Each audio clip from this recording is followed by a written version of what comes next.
So what's the solution for an unconverted husband? What's the solution?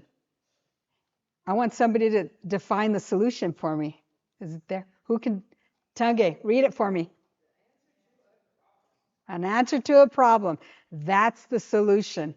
Okay? Next. Yeah. Yes. So next slide. So what does it start with? It begins with you.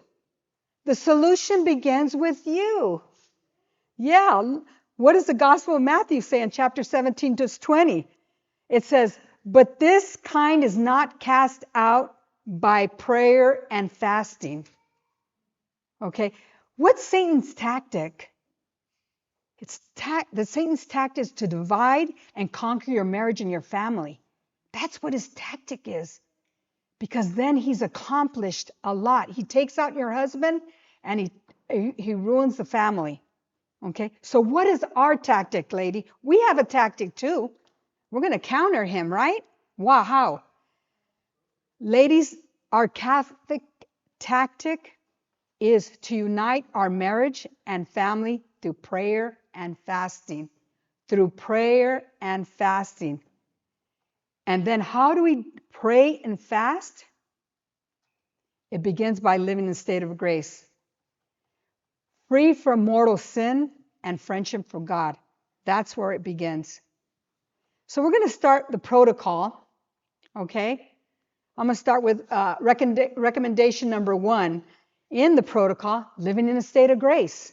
Okay? I want to show you what the giants of the church say about living in a state of grace and who know the power of living in a state of grace. Saint Teresa of Lisieux, doctor of the church. She's many faithful followers. You know, everybody loves her. What does she say about living in a state of grace? She said, a soul in a state of grace has nothing to fear from demons who are cowards capable of running away from a look of a child. A soul in a state of grace has nothing to fear from demons who are cowards capable of running away from a look of a child. Let's talk about another doctor of the church, Saint Teresa of Avila. She says, the fact is, I know now how little power the evil spirits have, provided that I am not out of the grace of God. So they have no power as long as you are in the state of grace. If you're not in the state of grace, they have some power. They have the power over you. Next slide. Let's say St. John of the Cross, another doctor of the church. I love these doctors. I was a nurse, so, right? I love doctors. Okay, so let's look at St. John of the Cross. What did he say about living in a state of grace? He said, the soul that is united with God is feared by the devil as if it were God himself. The soul that is united with God is feared by the devil as if it God were himself. Next slide. Father Chad Ripperger, who's an exorcist from the Diocese of Denver, Colorado. And I want to tell you how uneducated he is. He's got 2 bachelor's degrees, 3 master's degrees, and 1 PhD. Pretty uneducated, right? Yeah, no, you wonder why he's an exorcist. He studied all his life, so he can impart his wisdom on us that was given to him from the Almighty. He's got a lot. So what does he say about living in the state of grace? He says, first state of protection against demons, live in a state of grace. Simple. So you all get the picture of living in a state of grace. That's our first recommendation in this protocol. Let's look at our second recommendation. Confession. Well, how do we live in a state of grace? Confession. So let's look at the Catechism of the Catholic Church in paragraph 1457. It says, the church teaches confession at least once a year. Okay? That's what the church teaches, in confession in the Catechism, at least once a year. But let me tell you what the giants of the church say. Our church is a giant too, right? Okay, St. Paul II, Cardinal Raymond Burke, Venerable Bishop Sheen and Father Chad Ripperger all recommend that you should be going to confession at least once a month. We should all be going because, the sins start piling up. Just like, okay, ladies, we all clean our toilets, right? Okay? Just imagine if we didn't clean our toilet for a year, look at how thicky poo-poo it would look like. It would awful, right? So what you know the state of your soul. You know what you need to do. You're a woman of faith, and that's why you're here. You're here. And I just want you to know that, people, confession and an exorcism. Well, confession is a sacrament. Exorcism is a sacramental. It's not a sacrament. Okay? So just so you know the difference there. Next slide. Okay, let's look at recommendation number 3 in the protocol. Let's talk about the Holy Rosary. We should be praying the Holy Rosary every day. It was given to St. Dominic by Blessed the Virgin Mary. And why? It was presented to him. The Rosary was a spiritual weapon to combat heresy and bring souls back to the faith. When you all pray the Rosary, you're not focusing on yourself and your needs. You're focusing on the life of Christ. You're focusing on the joyful mysteries, the sorrowful mysteries, the glorious mysteries, the luminous mysteries. You're focusing on the life of Christ. That's what we should be focusing on.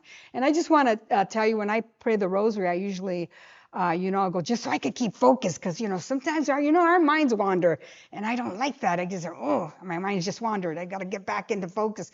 So what I'll do is I'll say, today's the joyful mystery, so the Annunciation. And I'll say, Hail Mary, full of grace, the Lord is with thee.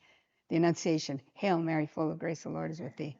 Annunciation, Hail Mary, full of grace, the Lord is with thee. So I'll do that just so I can keep focus, and it works. It really works. And then it helps if you're looking at a picture, a holy picture, our Blessed Mother, our Lord, in front of the tabernacle, in adoration. It really helps to keep you focused, because we got to discipline our senses. That's why we have chaos in our world, because there's no discipline in the senses, right? So and of course, you pray with intention for your husband. You want to pray for your husband's conversion.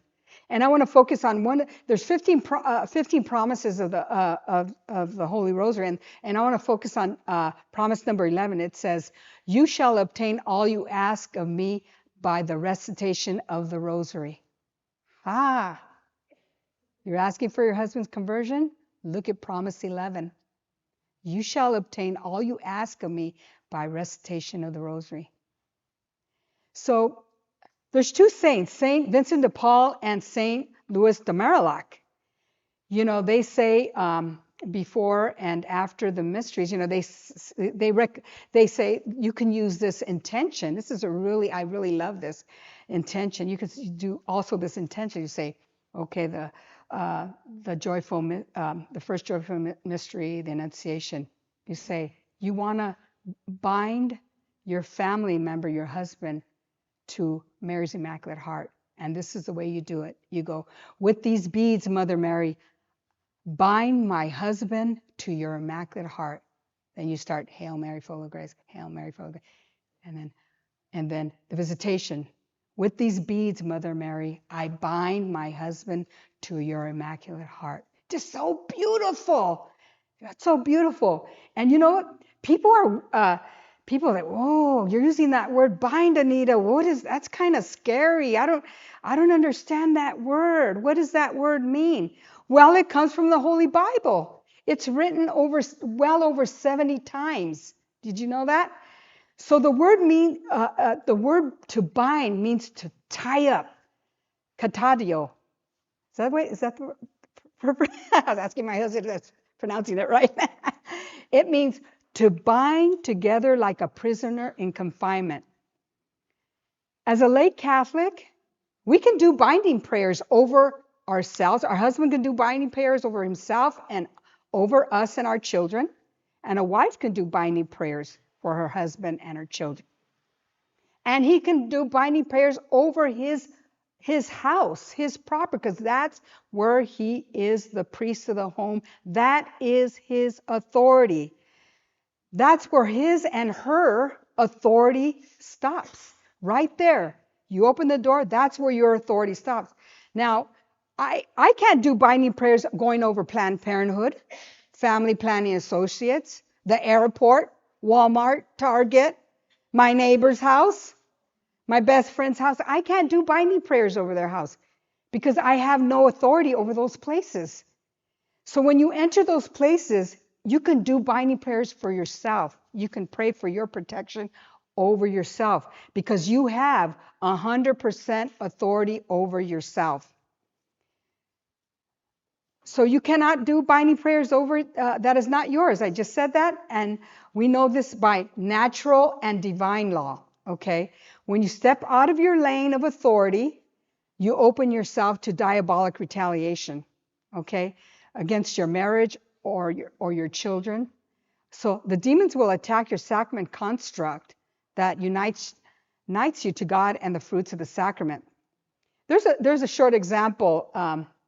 I learned this from my husband, so I'm going to share it with you, ladies. So,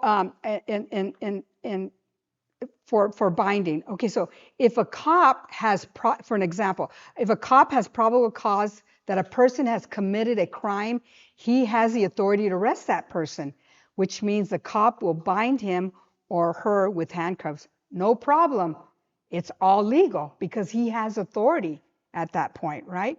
However, if a person who is not a cop forcibly puts handcuffs on a person and moves them against their will, this is called what? A crime.